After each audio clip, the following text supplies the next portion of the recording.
Bonjour, alors on continue aujourd'hui le chapitre sur les angles et on va parler de la mesure des angles et voir de nouveaux mots de vocabulaire que vous avez peut-être déjà évoqués en CM2 pour certains d'entre vous.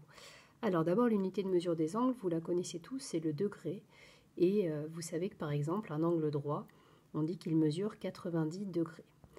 Alors petite remarque, vous vous souvenez que quand deux segments ont la même longueur, on les code avec le même symbole. On va faire de même pour les angles qui ont la même mesure. C'est-à-dire que par exemple, ces deux angles-là ont la même mesure. Dans ce cas, on va mettre le même symbole pour les coder. Alors en général, on essaie de ne pas mettre simplement un comme ça. On peut par exemple mettre deux arcs de cercle comme ceci. Ou alors éventuellement faire un petit trait sur l'arc de cercle. Comme ça, c'est possible. De toute façon, ce qui compte, c'est que ce soit le même symbole pour les deux angles si on veut signifier que les deux angles ont la même mesure. Alors ensuite il y a plusieurs catégories d'angles et là c'est du vocabulaire qu'il va falloir que vous appreniez par cœur.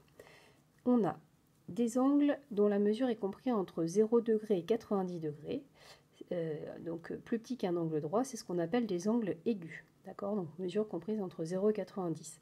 Ensuite on a l'angle droit qui mesure 90 degrés et un angle qui mesurait plus de 90 degrés, ça va s'appeler un angle obtus. Alors ça prend toujours un S, même au singulier, un angle obtus on met quand même un S. Donc sa mesure sera comprise, on a dit, entre 90 degrés et 180 degrés. Donc imaginons entre ça et ça. Et puis pour l'angle plat, lui l'angle plat, il va mesurer, c'est cet angle-là, il va mesurer 180 degrés. Donc il faut que vous sachiez vous reconnaître les angles aigus, droits, obtus et plats, soit à partir d'un dessin d'angle, donc vous pouvez vous aider de votre équerre dans ces cas-là, donc ça ce sera l'objet de l'exercice 4 de la fiche d'exercice, soit à partir de leur mesure.